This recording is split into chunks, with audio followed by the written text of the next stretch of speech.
Good morning, children. How are you all? I hope all of you are fine, safe inside your homes. So, now today, let us start with third chapter in geography, that is our changing earth. I repeat, let us start with third chapter in geography, which is our changing earth. So, now here we are going to start with this chapter.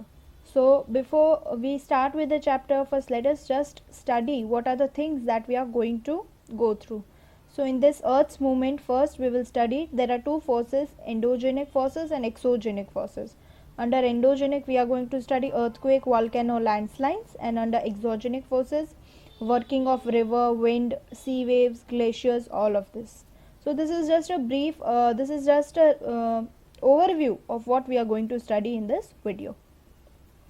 So now let us first study what are lithospheric plates. Now what do you understand by the lithospheric plates? The lithosphere is broken into a number of plates. The lithosphere is broken into a number of plates, and when it is broken into a number of plates, it is known as lithospheric plates. So when the lithosphere is broken into number of plates, it is known as lithospheric plates. So now we are going to study earth movements. So the earth movements are divided on the basis of two forces, that is endogenic forces and exogenic forces. So now let us start with first exogenic forces.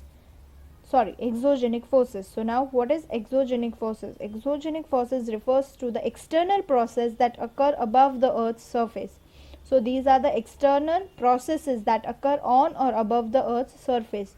Weathering effects and erosion are exogenic processes. Examples are also given: weathering effects and erosion. So these occur externally, so these will be covered under the exogenic forces. Next we have is endogenic forces. So now what do we mean by endogenic forces? The term endogenic refers to the internal process and the phenomena that occur beneath the earth's surface, which means inside the earth's surface, which examples are earthquakes and volcanoes. So far I hope you are clear with endogenic and exogenic. Endogenic means internal, which happens in the earth's surface, and exogenic means the external processes which happen outside the earth's surfaces, like say for example volcano or any such disruption. So now we are going to study about volcano.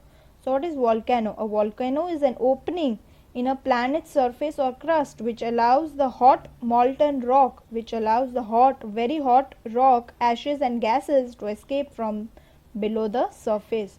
So the word volcano, what do you understand by that? It is a planet's surface or crust which allows the hot molten rock, ash and gases to escape from the surface.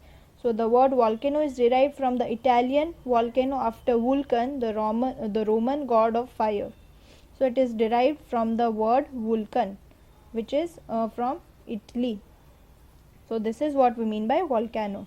So now this is the figure where you can see that there are at the top there are gases and ashes, below the yellow part crust, below that mantle, and on the right side we have magma chamber. Again upar the very upper side which we have is lava, vent and crater. So these are the different parts of volcano.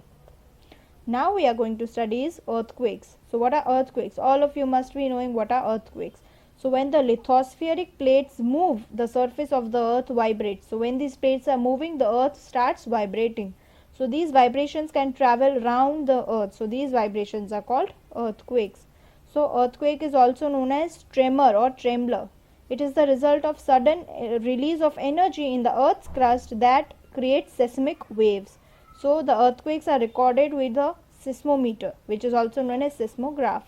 So this is again very important. How can we measure or how can we record with the help of seismometer, which is called as seismograph. So this is what we understand by earthquake. So now how are earthquakes formed? How are actually earthquakes formed? That we will study. So the place in the crust where the movement starts is called the focus. So the place that from which everything starts is called focus. The place on the surface above the focus, which is above the focus, is known as epicenter. So the place which is above the focus is known as epicenter. Now vibration travels around outwards from the epicenter, and which is known as waves. I repeat, vibration travel outwards from the epicenter, which are known as waves.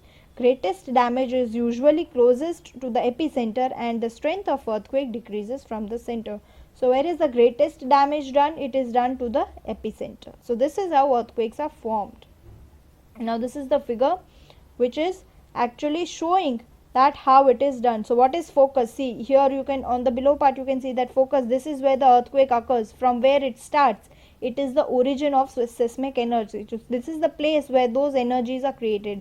Then we have got this plate boundary. You can see that there are different plates, and here we have plate boundaries. Then next we have is epicenter. So this is where from it can carry out. And last one is the seismic waves that radiate in all the directions. It means where we experience earthquakes in all the different parts of the India. So this is how seismic waves radiate out in all the directions. I repeat, this is how seismic waves radiate out in all the directions. So this is the figure. So now let us have a quick recap of all those things that we have studied today, starting with lithospheric plates. So when lithosphere is broken down into different plates, it is known as lithospheric plates. Next was endogenic forces, exogenic forces, and lastly we studied volcano and earthquakes. So I hope all of you have clearly understood this chapter. So that was it for today. Thank you and have a nice day.